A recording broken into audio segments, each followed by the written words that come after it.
Olá, seja muito bem-vindo e muito bem-vinda. Estamos aqui no São Paulo Corporate Towers, em São Paulo, direto ao vivo pelo Infomoney TV. Hoje vamos falar com uma pessoa que tem muita prática no mercado, está com o dedo na temperatura da água aí o tempo todo, faz grandes negócios aqui em São Paulo e no Brasil inteiro, que é o Carlos Pacheco, da Biswanger Brasil, representante de uma empresa americana que tem negócios há muito tempo no Brasil, tem dados de longo prazo do mercado. Vocês vão ficar, espero como eu, muito entusiasmados com os números que ele vai mostrar em infográficos muito ilustrativos. Vou falar um pouco mais depois do curso que nós temos aqui, Lucre com Imóveis, no finalzinho da entrevista, tá bom? Mas antes vou passar pelas novidades do mercado nessa semana, né? O que foi o destaque aí nas grandes mídias. Bem sinteticamente, mas tem que passar. Primeiro, a reforma da Previdência começou a andar. Tá todo mundo esperando, tá no Congresso. Espero que a coisa ande nesse semestre, pelo menos nesse ano. A expectativa positiva é que nesse semestre seja aprovado. A nossa última entrevista aqui com o Alexandre Nigri, CEO da Max Invest, né, falou que talvez agora o mercado imobiliário é a bola da vez. Esperamos que seja. Também aqui pelo Infomoney teve uma matéria que falou que realmente que aumentou em 13% o número de compra de imóveis aqui em São Paulo, o que valida a que seja a bola da vez no mercado imobiliário. Também no Infomoney, uma matéria maravilhosa que o Arthur Vieira de Moraes, nosso professor de fundos imobiliários, na entrevista de sexta-feira, olhem essa entrevista, muito boa. O pessoal, os gestores da RBR Asset Management, veio aqui falar dos fundos que eles estão gerindo e que eles primam muito não pelo rendimento, mas pelo valor dos imóveis, né? Pelo que tem por trás do imóvel, não só o rendimento, mas toda a história por trás do imóvel. Quem gosta de imóvel e quer aprender um pouco mais tem que assistir essa palestra, porque eles são muito bons gestores. Os fundos dele, tem 10% de todos os investidores de fundos imobiliários do Brasil estão nos fundos deles, então eles têm o que falar.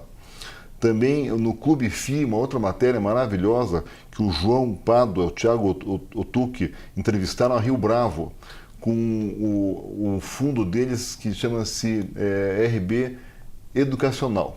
É uma história muito interessante de um fundo de renda que era são terrenos que estão rendendo e que não foram viabilizados os empreendimentos. E eles estão preocupados, apesar de ter uma renda ainda para mais alguns anos, em que isso vai acabar um dia. Então eles tiveram uma sacada, estão há um ano estudando, de mudar o foco disso, buscaram outros ativos já locados, com bons proprietários, e estão fazendo desse limão uma limonada.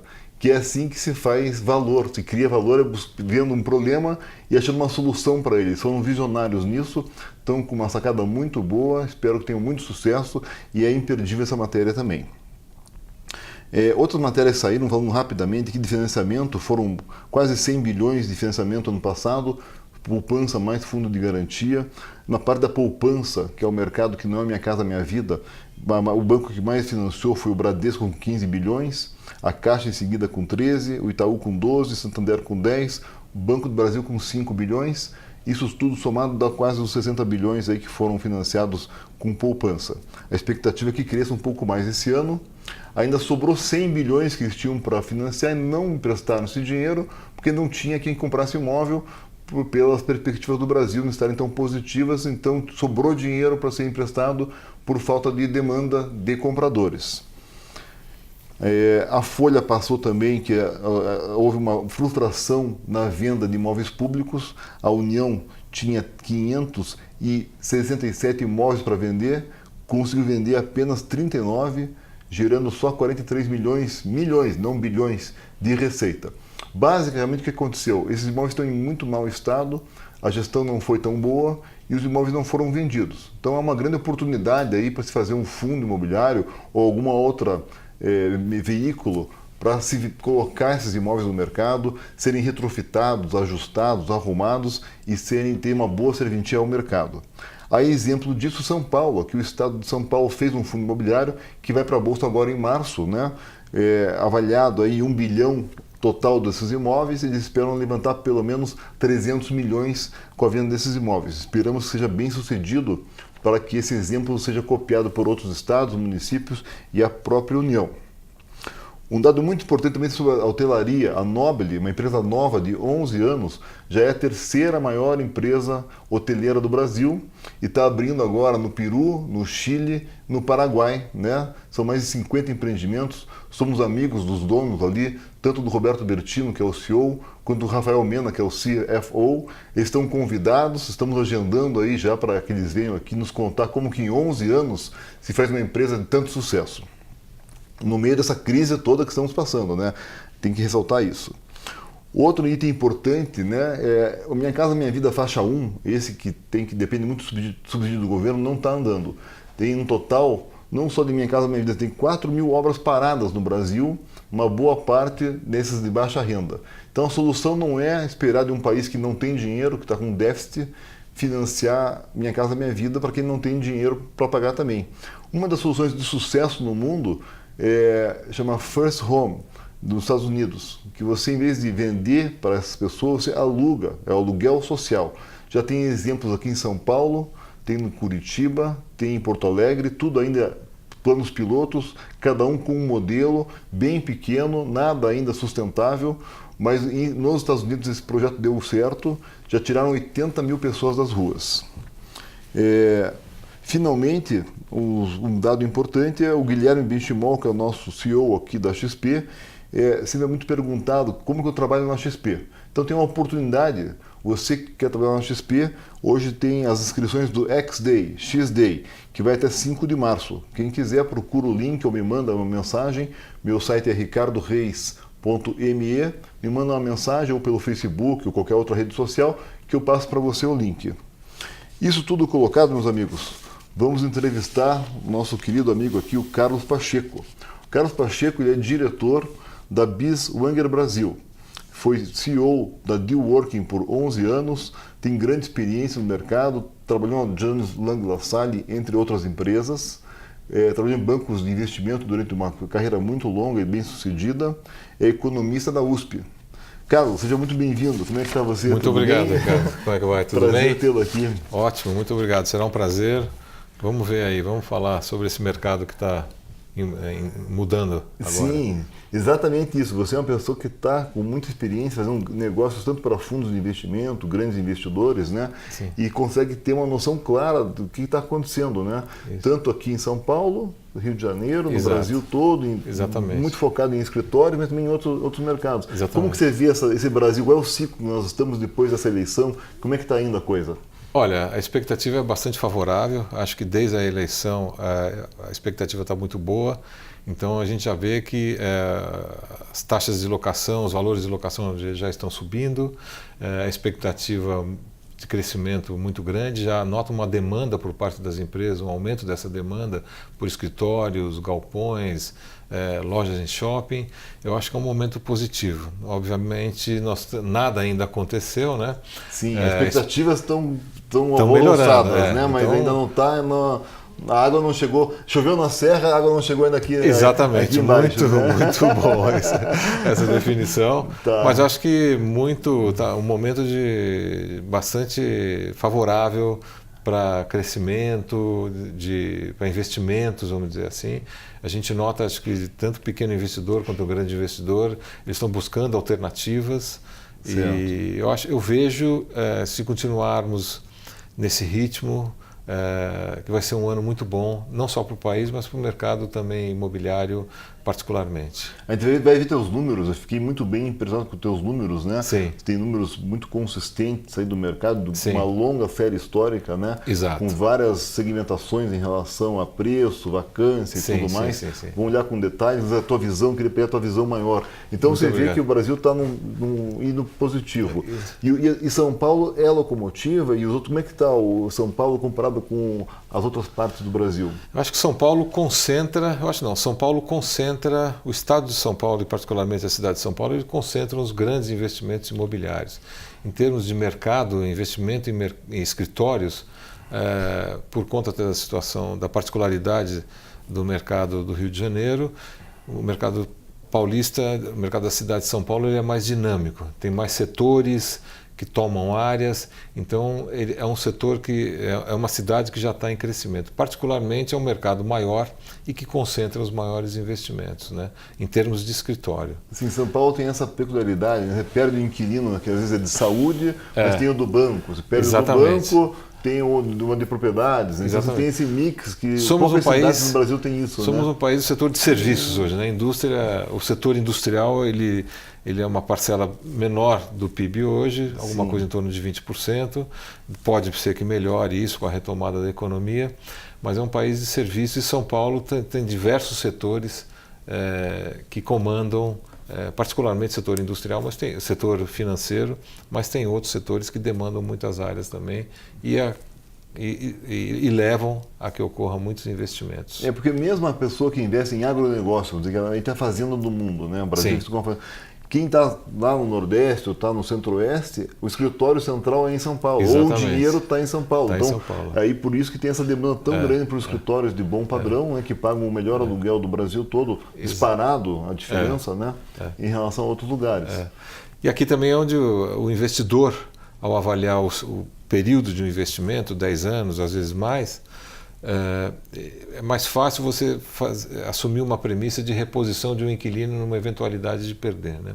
Então, acho que os outros mercados, outras cidades além do Rio de Janeiro, sofrem um pouquinho com essa incerteza. Talvez repor um cliente, um inquilino de 2.000, 3.000 metros seja mais difícil do que em São Paulo. Então, o mercado precifica um pouquinho isso e, enfim, é mais fácil você fazer negócio, antever algum movimento, assumir alguma premissa quando analisa um investimento em São Paulo. Você tocou em 2 pontos bacanas, Pacheco. O primeiro ponto é a história de você repor o inquilino, né? Sim. Que fora de São Paulo não é tão fácil você repor. Sim. Aqui você tem essa facilidade de sair um e entrar outro. Isso. E isso mostra assim, a cabeça do gestor, do investidor com mais experiência. Como é que ele pensa? Ele pensa no pior cenário. Exatamente. O que vai acontecer? O que eu faço com o meu imóvel se tudo der errado? É isso que ele pensa, né? Exatamente. E daí aqui a chance de tudo dar errado e voltar mais rápido é maior, a probabilidade é maior, falando estatisticamente, do que em outras cidades. Exatamente. E por isso ele aceita às vezes um rendimento menor aqui, mas ele aceita um rendimento numa laje aí de 6% a 7% em São Paulo. Mas se fosse em Minas Gerais, Curitiba, Porto Alegre, ia querer mês de 6, 7, 9, 10%. Exatamente. Eu não diria que a média em São Paulo é 6, 7, talvez 7, 8, alguma 7, coisa 8, assim. desculpa. O empreendimento... 6, 7 é a renda fixa, tem que pagar um pouco mais do que tem que pagar um pouquinho mais para sempre valer a um pena o prêmio. risco do imóvel. Exatamente. Já, né? Então, é exatamente isso que você falou.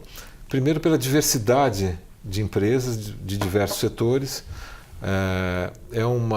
Tem escritórios em diversas partes da cidade, então uma economia mais diversificada. Né? Então, portanto, é um risco menor para o gestor de renda. Né? Não que não tenha negócios ou investimentos em outras cidades, mas tudo tem sua característica, tudo tem seus nichos. Né? Sim. Então, seguramente há negócios em Curitiba, Belo Horizonte, Porto Alegre, mas são negócios de outra monta e com outra taxa, porque o gestor ele tem que desenvolver uma série de análises na hora de fazer a alocação de capital e, obviamente, ele vai considerar onde os riscos são menores. Então, isso colocar nos escritórios, né? A locomotiva é São Paulo, claro, tem outros lugares que também vai bem, mas tem que ter um rendimento um pouco maior para poder valer o risco de estar... Isso em regra, né? Tem sempre suas particularidades, mas um investidor que atua em nível nacional no Brasil, ele seguramente, ao comparar 2 prédios, vamos dizer, se fossem 2 prédios iguais em 2 cidades diferentes, ele talvez esteja mais disposto a pagar um pouco mais caro em São Paulo do que em outra cidade. Né? Então, aquilo que a gente chama da taxa, né? O tal do cap rate, o investidor ele talvez pague um pouco mais porque ele, ao longo do ciclo da análise de investimento que o investidor faz, ele preveja se eu vou perder em algum momento, eu posso perder um inquilino, eu vou ficar com um período com o meu imóvel vago, em outra cidade ele vai considerar um período um pouco maior. Também por questões de demanda, ele talvez assuma que o aluguel ele valorize um pouco mais. Então, nesse sentido, ele está disposto, eu vejo que na análise de investimentos, os investidores eles põem uma taxa de risco um pouco maior para mercados menos diversificados, Entendi. vamos dizer assim. E você atua no Brasil inteiro, né, Pacheco? Você tem Exatamente. negócio, faz avaliação de negócios no Brasil Exatamente. todo? A gente atua fortemente no mercado de avaliação de ativos em todos os lugares do Brasil. E como é que você vê, assim, por região, mais ou menos, oferta e demanda? Quem sofreu mais? Quem está se recuperando mais rápido? Como é que está indo a coisa? Olha, eu vejo assim, no segmento como você falou, em regra, o volume, vamos falar de volume de investimentos ao longo dos últimos 15 anos. Existe uma concentração em São Paulo, em momentos de crescimento econômico, uma parte desse investimento buscou outros centros, outras localidades. Certo. Então, Nordeste, uma região que teve um aumento, a população teve um aumento de renda muito grande. Então a gente viu que, assim, proporcionalmente, a taxa de crescimento de disponibilidade de apartamentos, de escritórios, de condomínios logísticos, de shopping center, cresceu mais proporcionalmente que em outras cidades. Mas também num período de recessão, no período que nós vivemos recentemente, eu diria talvez a partir de 2013, também o decréscimo foi mais acentuado que em outras regiões mais centrais. Há uma maior volatilidade, Exatamente. Subiu um pouco mais na alta e desceu um pouco mais na baixa, que Exatamente. o que é o esperado realmente Exatamente. que vai acontecer. E quando é que é um incentivo para as pessoas desconcentrarem tanto de São Paulo? É na hora que fica muito caro aqui? É na hora que, quando é que a pessoa saiu? Na última vez que saiu de São Paulo, qual foram os motivadores que fazem as pessoas foi buscar... a expectativa de um crescimento maior. Eu acredito. De crescimento. Exatamente. Houve um processo de distribuição de renda ou um processo mais eficiente vamos dizer assim, de fornecimento de renda para uma camada da população mais baixa, e foi natural que o consumo aumente, vendas de apartamentos aumentem, as empresas cresçam, demandem mais escritórios, então lançamentos de shopping centers. Antes, você em algumas cidades do Nordeste, Manaus, você tem condomínios logísticos, o mesmo padrão que em São Paulo, mas são menos em termos de área, os números relativos, população. Uma escala menor, mas um padrão tão bom exatamente. quanto. Eles sofreram mais porque a economia a demanda, né, arrefeceu muito fortemente nesses outros lugares. Então os preços praticados são menores hoje, né? Mas eu vejo, a expectativa é que a renda, de um modo geral, da população e consequentemente das empresas volte a crescer. E eu acredito que outros mercados voltem a se desenvolver também. À medida que, se esse processo ele não precisa ser tão acentuado assim, precisa crescer 10% ao ano, 7% ao ano. Sim. Mas se crescer 3%, 4% ao ano, talvez isso seja melhor se isso acontecer num período maior de Eu tempo. falo né? muito disso. Não é o rápido crescimento nem tão alto, é a estabilidade, né? Manter uma estabilidade que as pessoas possam trabalhar, prever, porque o nosso ciclo é um pouco longo, né, Pacheco? E as coisas não mudam de uma hora para outra. Tem que comprar o terreno, fazer o projeto, aprovar, construir, alocar. Exatamente. Né? Demora a maturação de tudo isso. Exatamente. E é mais saudável, né? O processo de alocação de capital em qualquer setor, num crescimento mais gradual, é muito mais eficiente do que você ter que atender uma demanda de um país que cresce tipo 10% ao ano, tipo 7% ao ano, como foi em 2010, né? Então é mais saudável esse tipo é um crescimento mais sadio.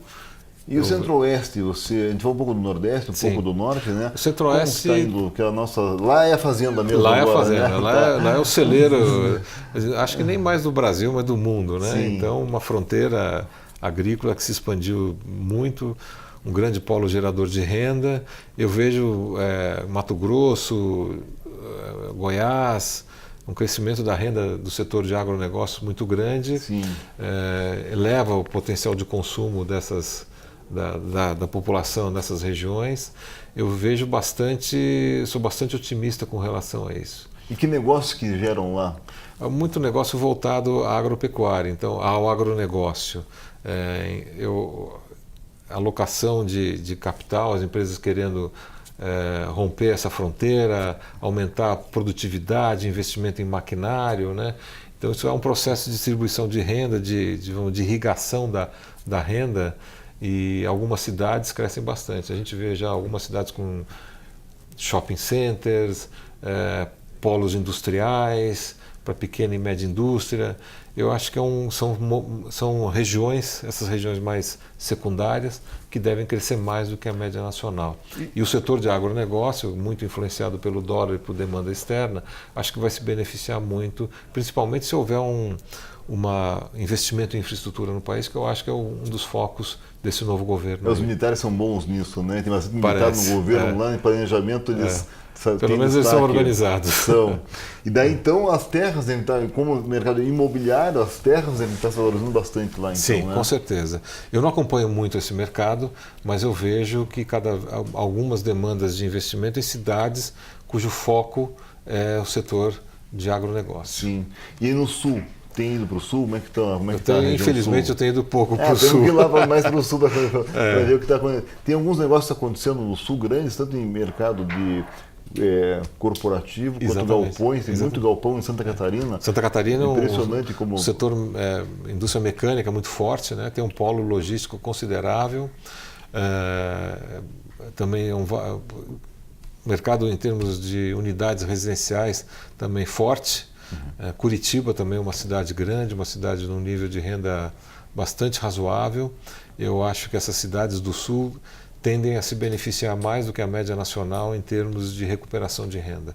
Então, o setor, eu acho que todos os setores, de um modo geral, devem crescer em termos de investimento, consequentemente também valor de aluguel, o que rentabiliza maior, cria uma expectativa melhor para o investidor. Sim. Então, vendas de unidades residenciais, eu não tenho dados para dizer isso, mas eu vejo com quem eu converso a demanda de formas de financiamento para viabilizar empreendimentos residenciais cresce também nessas regiões. Também está crescendo bastante. A gente vê que o Sul tem menor taxa de desemprego e a maior taxa de alfabetização. Exatamente. Né? Curitiba foi eleito novamente pela Isto É, agora em dezembro, como a melhor cidade para se morar no Brasil. Então tem esses dados sempre vão atraindo mais talentos e mais dinheiro também, né? Acho que também tem novas formas de ocupar, de fazer negócios, né? As empresas, com as facilidades dos meios de comunicação hoje, elas podem estar em outros lugares. Verdade. E fazer e continuar fazendo negócios em nível nacional, né? Então, talvez não seja tão relevante você estar em São Paulo, por exemplo. Você poderia estar em Curitiba e ter uma atuação nacional, como até já existe em algumas empresas. Com um custo mais baixo e trazendo uma qualidade de vida um pouco melhor comparado com alguns setores aqui. Mas aí voltando um pouquinho, você estava comentando um pouco antes de entrar aqui ao vivo sobre os shopping centers, né? Isso. Você está vendo uma mudança aí nesse segmento. Tem uma diferença entre os shoppings mais dentro de cidades com os mais fora.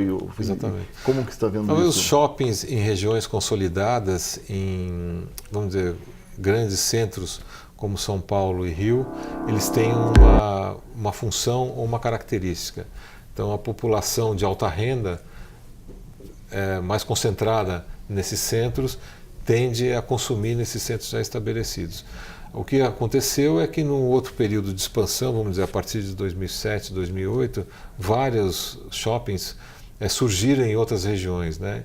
E sofreram um pouquinho nessa época recessiva, né?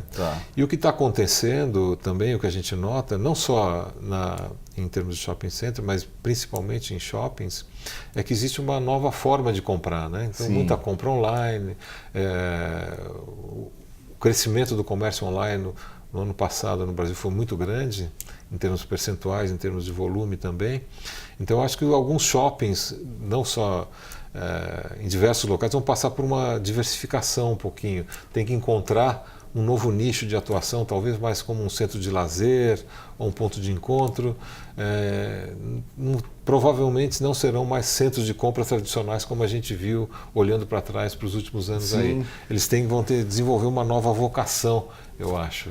Aqui ainda não chegou tão forte essa mudança do e-commerce com a compra, mas está vindo. Em Miami tem um caso que eu tive conversando com uma pessoa há pouco tempo, que um dos shoppings no Aventura, ali não Aventura, um outro shopping, eles estão fazendo um hotel e um prédio residencial de locações, para ter o fluxo. Vai diminuir a área locável para a loja e vai aumentar a área de residência, tanto de permanentes, né, como locações mensais, quanto de hotéis.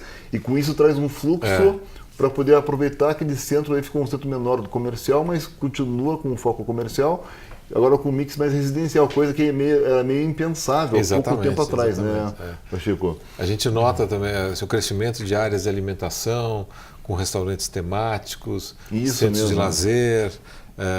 Talvez os shoppings sejam um pouquinho menores, mais periféricos, em outras regiões não tão centrais. É como trabalhar, né? A gente tem visto aí novas formas de ocupar espaços. Isso, vamos falar um pouco disso. Home office, como que é esse coworking aí que você tá... até co-residência agora, né? Também. Co-living. Co-living.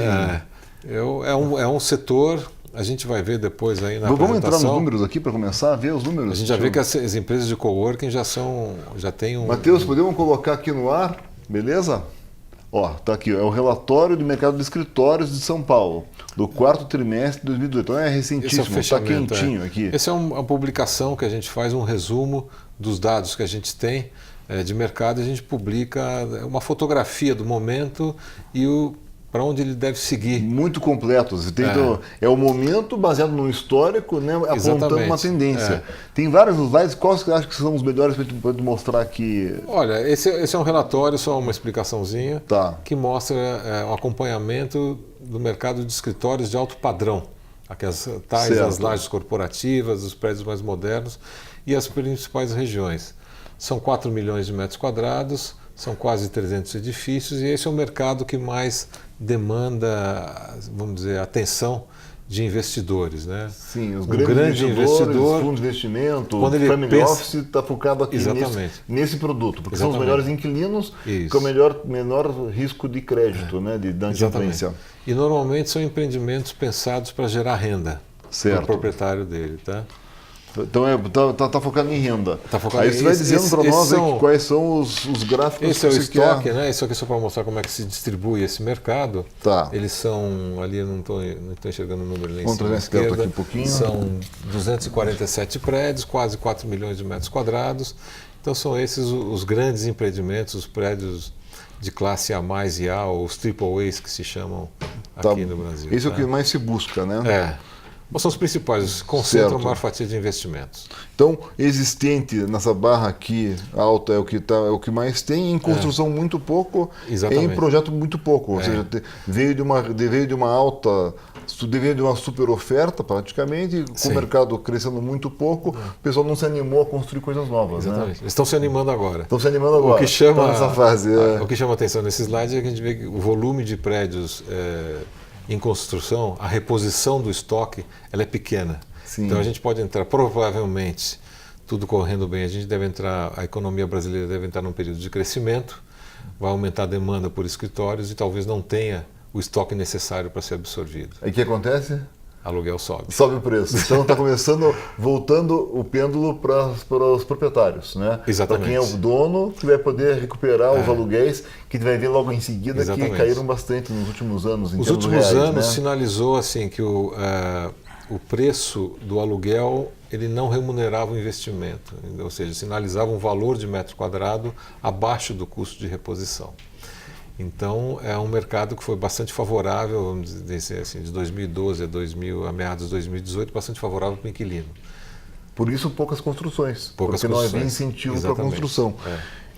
Isso aqui mostra a distribuição do estoque por regiões. A região está aqui embaixo, né? Exatamente. Chucrizaidan, Berrini, Faria Lima, né? Itaim, Vila Olímpia, Paulista. Em vermelho são os melhores, né? Exatamente. Os AAA, vamos dizer. A mais e os categoria A em azul. O AAA, para quem não conhece, são lajes maiores, que aumenta as empresas têm maior produtividade, em vez de ficar pingando de um lugar para o outro. Exatamente. Tem ar-condicionado, piso elevado para fazer planta mais flexível, né? Exatamente. Então, por isso são mais bem quistos. E aí em verde o market share de cada região. O quanto cada um pesa nessa pizza toda aí, está aqui. Essas 4 regiões, Chucrizaidan, Berrini, Faria Lima, Itaim, JK, elas representam 57% desse mercado, quase 2/3 do mercado de escritórios da cidade de São Paulo. Houve um grande deslocamento da Paulo. Começou na história de São Paulo, né? Era no centro do negócio, 30, 40 anos atrás,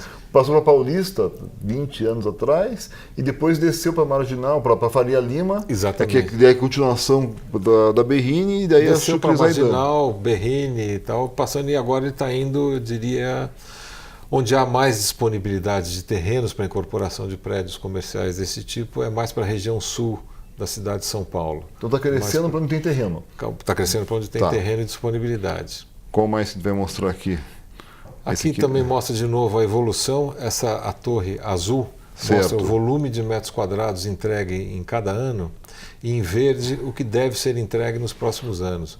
O que chama atenção nisso é que o volume de prédios ou a área a ser entregue nos próximos anos ela é relativamente pequena ao que foi entregue nos últimos anos. Então reforça aquele sentimento de que se a economia retomar, vai faltar metro quadrado. Há um delay, né? Há um delay, exatamente. Entre melhorar a economia e entregar um prédio, há um delay de 3, 4 anos, assim como houve um delay nessa oferta.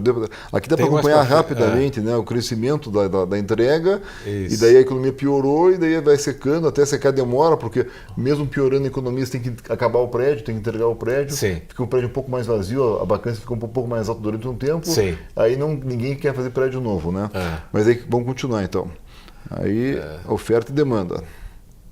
Aí nós vamos falar um pouquinho da vacância por região, né? Certo. A gente vê que a vacância em São Paulo ainda é 21%. A média é 21%, mas a média aqui em verde, né? Você vê aqui o 23% na Chucre, 23% na Berrini. Aí você vai lá para o final, tem regiões como a Chácara Santo Antônio de 57%. Isso. Então a média ela meio que engana às vezes, como toda a média, né? O que chama atenção aqui é que algumas regiões já têm uma vacância muito baixa. Então, regiões como Faria Lima está quanto? 10%. Paulista, 5%. 5% é quase zero a vacância, porque a coisa está em manutenção. Né? Exatamente. Não é que está vazio, assim, está em pequenos movimentos. Exatamente. Né? Uma empresa que demande uma área, vamos dizer, 1.000 metros, 2.000 metros de um escritório de alto padrão num prédio a mais na região da Paulista, provavelmente não vai encontrar. Não vai encontrar. Ou vai pagar muito caro. Qual que é uma vacância saudável? 10% para o mercado? É uma tradição de mercado dos entes, vamos dizer, das consultorias imobiliárias, acreditar que é 10%. E de fato isso acontece. Quando a vacância se aproxima de 10%, quando existe essa tendência, os preços tendem a subir rapidamente. Tá, então o equilíbrio está de 10 para cima ali. Para baixo de 10 fica muito bom para o proprietário, para cima de 10 vai ficando melhor para o inquilino. Exatamente. Exatamente. A gente vai ver, tem um mapa aí mais para frente que a gente vê quando isso acontece. No Rio, eu lembro do Rio de Janeiro, na época ali da áurea dos Jogos Olímpicos, pouco antes, que era 2% a vacância. Exatamente. Você não achava nada, e o preço estava nas alturas, né? Historicamente, assim, se a gente olhar os últimos 15 anos, historicamente a vacância do Rio de Janeiro foi menor que São Paulo e os preços de locação maiores por um estoque de uma qualidade um pouco inferior, assim, qualidade construtiva dos empreendimentos. Como eram os hotéis também, os hotéis tinham um preço maior, com uma qualidade um pouco pior, né? E no Rio hoje em dia a vacância está em quanto mais ou menos? Eu diria que superior a 30%. Mais de 30%. Estava em 2%, hoje está em 30%. Olha a grande mudança. A gente vai falar do Rio um pouco mais tarde, mas voltando aqui, essa aqui é a absorção. Isso mostra a absorção, a média de absorção líquida. A absorção líquida é a variação da área ocupada de escritórios, independente do tamanho. Então a gente vê que 2017, aí, outra coisa que chama atenção. 2017 está aqui. 17, é a penúltima 18, linha, a penúltima coluna. O volume absorvido foi muito grande e no momento que a economia ainda estava mal nesse período. Então já houve um movimento das grandes empresas, principalmente, no sentido de antecipar a escassez uma eventual escassez de oferta de novos escritórios. Então hoje em dia há uma demanda relativamente alta em número de empresas demandando grandes áreas, vamos dizer, acima de 10.000 metros quadrados em São Paulo, já se antecipando a uma necessidade decorrente de um crescimento da economia nos próximos anos. É bem interessante isso, Pacheco, porque está mostrando ou quem já passou por esse ciclo no passado e ficou sem escritório, porque cresceu muito rápido a demanda, né? A oferta não vai crescer rápido, vai demorar, ou gente que está de fora do Brasil, vindo para o Brasil ou aqui, já viu acontecer isso em outros lugares, né? Exatamente. E se não se antecipar, vai ficar com escritórios um pouquinho em cada lugar, o que cai bastante a produtividade, né? Tá e outra coisa que deve acontecer também, muitas empresas que nesse momento, que nesses últimos anos mudaram para um lugar melhor, talvez elas não tenham condições ou não queiram pagar aluguéis tão caros. Então, da mesma forma que as empresas migraram de prédios de classe B para prédios de classe A e A+.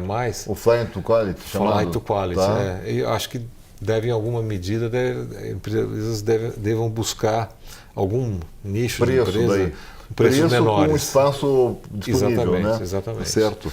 Porque tem um componente nisso tudo aí que é o novo plano diretor. Então, repor o estoque, por conta das novas exigências, em São Paulo, vai ser mais caro. Certo. Consequentemente, para remunerar o investimento, os aluguéis também serão mais caros. Então, isso talvez seja um movimento para impulsionar o desenvolvimento ou crescimento de novas áreas, novos distritos de escritório. Tá bom. Então, temos 10 minutos ainda aqui, Pacheco. Vamos ter mais uns 5 para poder passar por aqui. Aqui mostra a evolução, né, de oferta e demanda, novos escritórios e absorção. Em azul, a gente tem o que é os escritórios entregues, e em cinza, o que foi absorvido. Certo. Então, essa diferença é o incremento da vacância. Tá bom. Acho que no próximo slide vamos para a parte mais... A curva verde mostra a evolução da vacância. Então, a medida... É uma senoide aqui, né? Exatamente. O empreendedor, ele toma a decisão de investimento no momento de afluência econômica. Aqui, né? Exatamente. Nesse período, vamos dizer, 2000 e... Vacância baixa, vamos produzir. Aí aqui a economia deu uma piorada, né? 2003, 2004 foi quando o Lula entrou, que tinha muita dúvida no mercado. Aí a vacância voltou a baixar, vamos produziram, entrou a Dilma aqui, o pessoal não teve tanto sucesso na economia, chegou a oferta e a vacância ficaram cresceu. Prontos no momento em que a demanda estava muito fraca, né? Eu gosto daquele, aqui também é interessante mostrar quem são os grandes ocupantes dessas áreas, né? Exatamente. O Itaú é um dos maiores, ou o maior, com 78 mil metros quadrados desse tipo de produto, a Vivo, serviços, né, como você disse, aí o Santander, o WeWork, né, e a Rego, são duas empresas de coworking, né, muito grandes, mundiais, né, que elas alugam um espaço, elas pegam grandes áreas e subdividem e alugam para as pessoas ou por tempo ou por espaços menores, com muito sucesso. É a nova tendência, você vê que rapidamente a Regus é um player tradicional, ocupa uma área considerável nos melhores prédios de São Paulo. E a chegada da WeWork, ela rapidamente ocupou um espaço, uma área bastante considerável. Isso ilustra aquilo que você comentou, a mudança da forma formas de trabalhar, de morar, de trabalhar, né, de consumir, né, de se transportar, a uberização também está afetando os estacionamentos, né, o e-commerce dos shoppings e o WeWork e o Regus no... Muita flexibilidade, né? Sim. Acho que a gente pode passar isso também, o tipo de propriedade, não sei. Aqui também acho interessante. Isso é muito bacana. Mostra o histórico de preço da cidade de São Paulo. Em azul é valores nominais. Certo, valor da época nominal. E em cinza os mesmos valores corrigidos pelo IGPM. Então, só a título de ilustração, o aluguel em 98, em média, era R$205. Se fosse hoje, corrigido pelo seria IGPM, R$200. Era 43 nominal, mas enfim. Então o que era 43 nominal, né, o valor de face, hoje corrigido seria 205, mas a realidade do mercado hoje está em 90. Exatamente. Ou seja, caiu para menos da metade realmente o valor do que real. Era em 98. Isso aí, então, por isso não valia a pena fazer prédios novos, realmente, né? Então é muito bacana esse gráfico, é raro de ver. O aluguel, ele é uma commodity, ele reflete muito rapidamente oferta e demanda. Eu queria mostrar aquele que você tem tem algum bem importante, eu queria mostrar aquele que tem o ciclo no final lá. Podemos passar então. Veja se tem algum desses que você quer. Esse aqui também você falou que é importante, né? É o custo do aluguel é a barra mais maiorzinha aqui, o azul mais escuro, né? Aí esse azul bem petróleo aqui é o custo da taxa de condomínio. E o azulzinho mais claro aqui, o IPTU.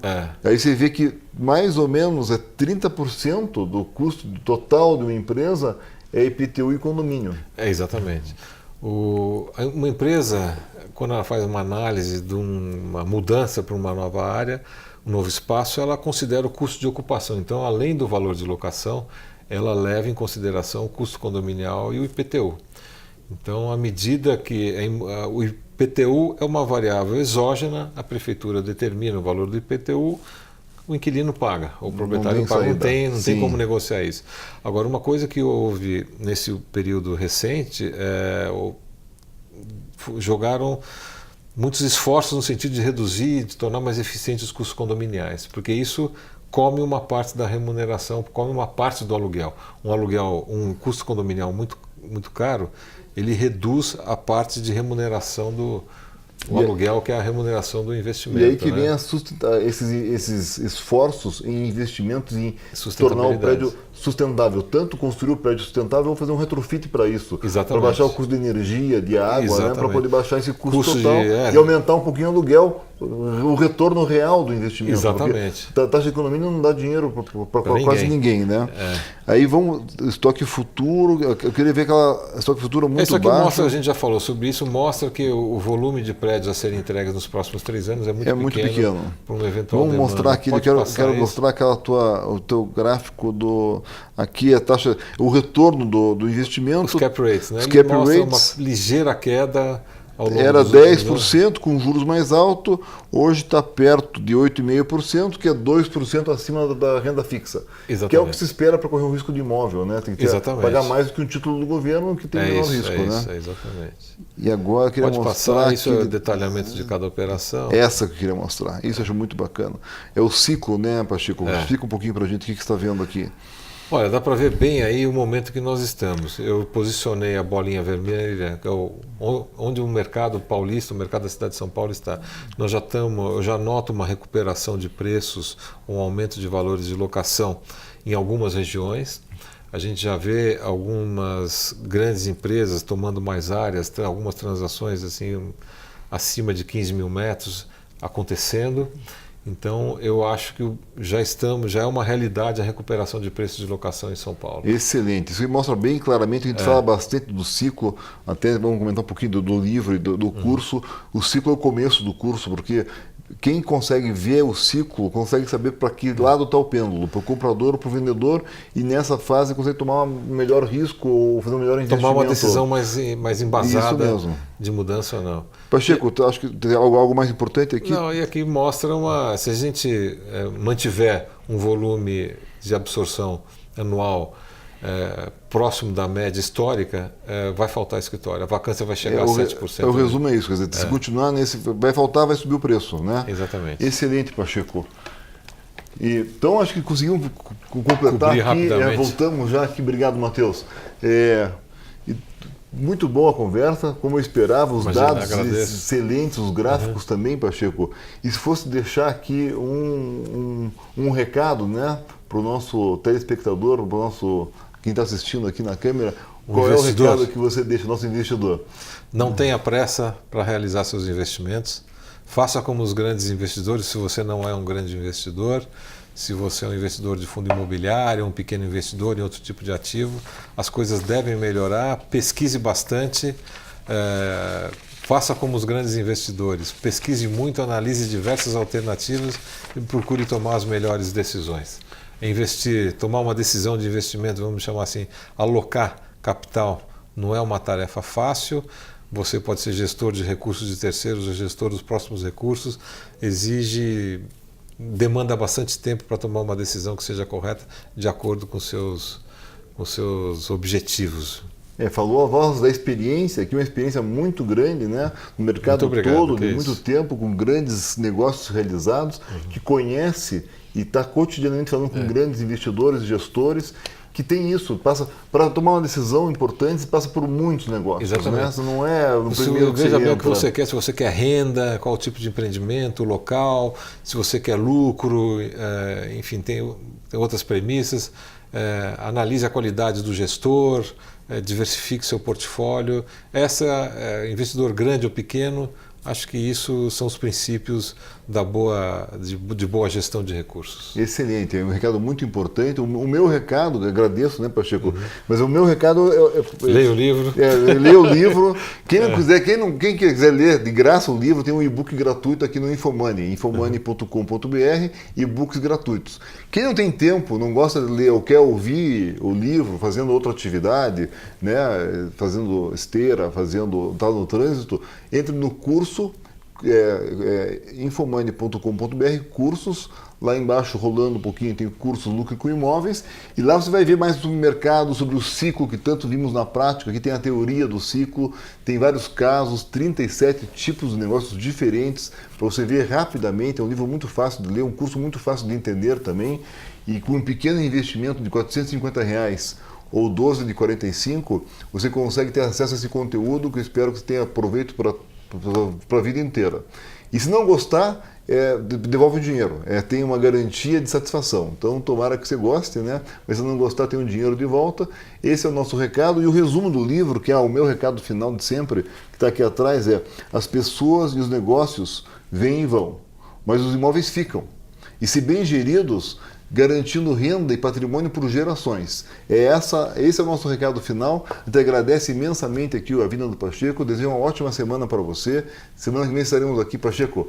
Muito obrigado. Sempre que novidades, vem aqui nos visitar. Eu agradeço. Precisando sempre, será um prazer. Tá legal. Obrigado. Boa semana a todos.